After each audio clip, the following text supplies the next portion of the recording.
Good morning, students. Class 10 students, in your last class, I told about 4 experiments, right? Students, those who completed their experiments or writings, it's okay. But those who are not start writing, please don't write experiment 1 because this experiment is in your deleted portions of practical syllabus. I'm sorry, student, I overlooked this matter. Okay, just write experiment 2, 3 and 4 only. Okay, who completed it's okay, but who are not start writing, please don't write experiment 1, that is find out the page of the different solutions such as dilute hydrochloric acid, lemon juice, dilute sodium hydroxide solution. Okay student, just write experiment 2, 3 and 4 only. Okay, and for your final exam I'll give you a project on chemistry. Okay students, now we complete our theoretical chapters, that is periodic tables or periodic classification of elements. In your last class I told till modern periodic table. Okay, now we discuss about the periodicity in groups. Now student, we discuss about periodicity of properties of elements. Students, on moving from left to right or top to bottom in the periodic table, various properties of elements show a gradual trend of increase or decrease. Okay, such as group 1 elements, those who are called alkali metals, they react quickly with water, giving off hydrogen gas and producing alkaline solutions. Because of these, they are called the alkali metals.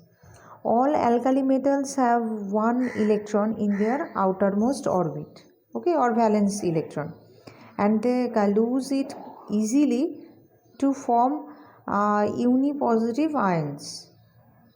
Okay, and therefore these metals form ionic compounds and they become more reactive as you go down the group.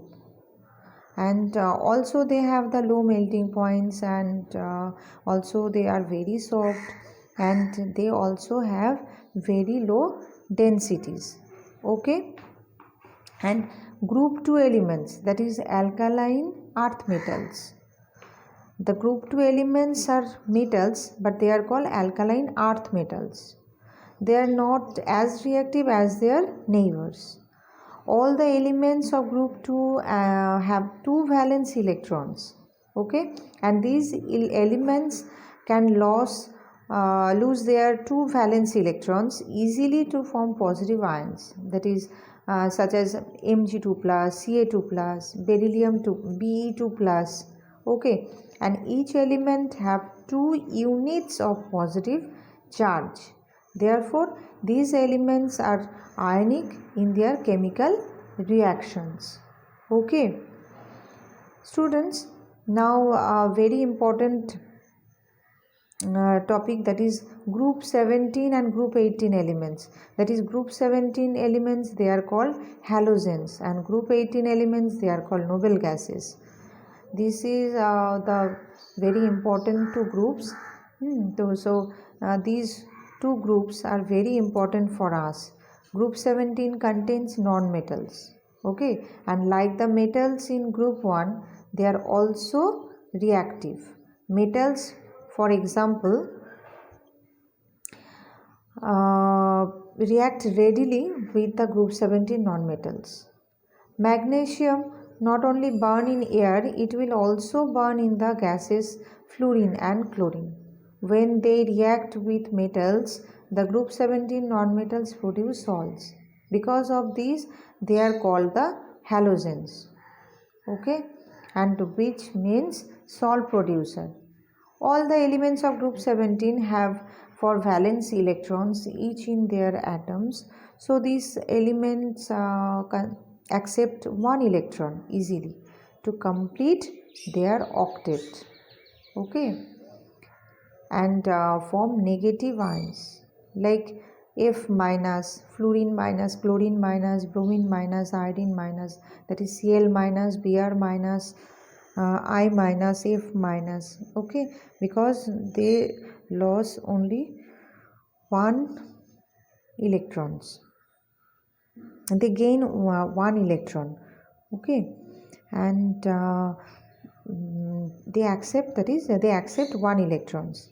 Okay, and each have 1 unit of negative charge because they gain 1 electron. Therefore, group 17 elements form negatively charged ions and are monovalent. Okay, and that's why they are electronegative elements. Okay, and group 18 noble gases, group 18 elements are called noble gases. All the elements in the group 18 are unreactive gases, and they are so unreactive that they are called the noble gases. Their lack of activity makes them very useful. For example, helium is lighter than air. Okay, and so it is used in airships and toy balloons. Argon is used when aluminium is being welded in shop to catching fire. Okay, and neon is used in advertising signs, that is neon boards or glowing boards and their glows bright red when an electric current is passed through it. Okay, all the elements of group 18 have 8 valence electron except helium, which has only 2 valence electrons. All the group 18 elements have 8 valence electron in their outermost shell. Okay, and the valence shells of the atoms of group 18 elements are already completely filled with electrons. These elements have no tendency to lose or gain electrons. Thus, the elements of group 18 have zero valency, or they are called zero valent elements. Okay, students, now we discuss about some properties, that is metallic and non-metallic properties. Valency, okay, atomic size. Student, valency, it may be defined as the tendency of an element to combine so as to acquire greater stability. Okay, so valency may be defined as it's a tendency of an element to combine so as to acquire greater stability. Okay, valency is also equal to 8 minus the number of electrons in the outermost orbit. For example, fluorine has 7 electrons in the outermost orbit, so its valency therefore will be 8 minus 7, that is 1. Okay, and alkali metals, that is group 1 elements, have 1 electron in the outermost orbit, and therefore they exhibit a valency of 1. Similarly, the valency of beryllium, magnesium, calcium, that is they are group 2 elements, in their valence shell they contain 2 electrons. That's why their valency is 2. Okay, now metallic and non-metallic properties. Okay, atomic size, the distance from the center of the nucleus to the outermost shell of electrons of an atom. Okay, student, atomic size means the distance from the center of the nucleus to the outermost shell of electrons of an atom is usually referred to as the atomic size of the atom. Okay, and atomic size of the elements increases on moving from top to bottom in a group. This is due to the presence of one extra shell of electron at each step. Okay. The atomic size of the elements increases on moving from top to bottom in a group because one extra shell of electron at each step. So atomic size increases down the group. Okay, and across a period, that is from left to right, there is a general decrease in atomic size with the increase in atomic number. The atomic radius along a period decreases in moving from left to right. Okay, because the number of protons and electrons in an atom increases in going from left to right in a period. The electron is always added in the same shell, and however the addition of proton in nucleus increases positive charge. Okay, and due to an increase in nuclear charge, the electrons are pulled towards the nucleus. As a result, the electronic shell shrinks and the size of the atom decreases. Okay, so the atomic radius along a period decreases in moving from left to right. Okay, student. Now we discuss next properties, that is metallic and non-metallic properties. Students, metals are solid except mercury, cesium, gallium, okay, and have metallic lustres also. They are good conductors of heat and electricity. We know that. Students, and non-metals may exist in all the three states, that is solid, liquid and gas, and they possess no metallic lustres and they are brittle in solid state, okay, and they are bad conductors of heat and electricity. The examples of metals such as lithium, sodium, calcium, magnesium, iron, gold, silver, okay, and examples of non-metals such as carbon, oxygen, sulfur, hydrogen, chlorine, nitrogen. Okay, in the modern periodic table, student, metals are on the left hand side and non-metals are on the right hand side. Diagonal elements from boron to polonium, that is boron, silicon, germanium, antimony, tellurium, polonium, are intermediate in properties, and that's why they are called metalloids. Okay, and on moving down a particular group, the metallic property of the elements increases.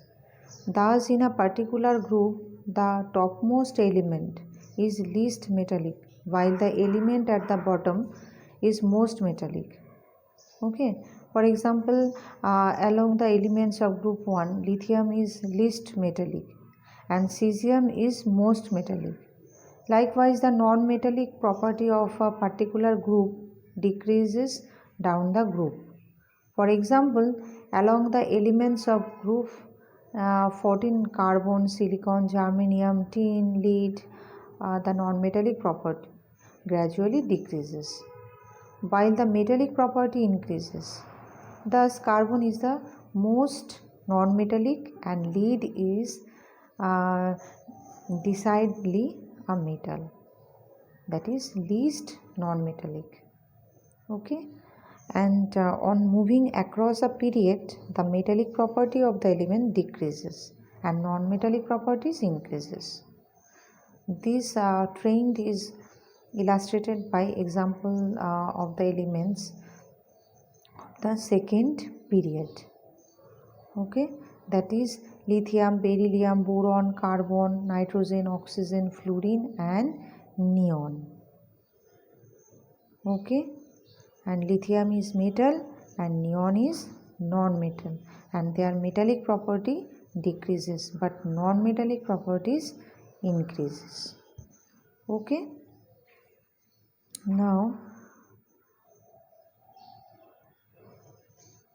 we discuss about electron affinity. This is not in your syllabus, but I am saying this is one of the important property of the element, that is electron affinity.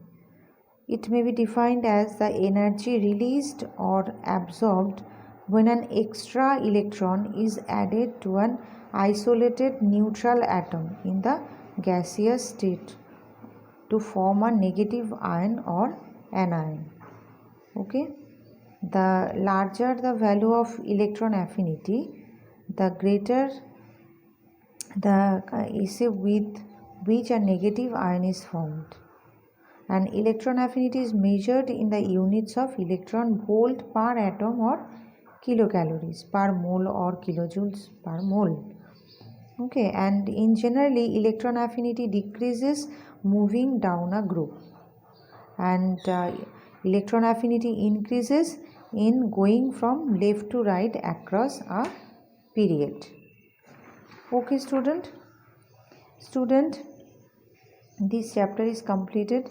From this chapter you already learned that de Broglie triad rule, Newland octave rule, Mendeleev periodic law and modern periodic law I discussed earlier. Okay, and today we discuss about the different properties of periodic table elements. So student, learn all these very carefully and practice it at home, and in your next class we discuss some important questions on this chapter. Okay, student.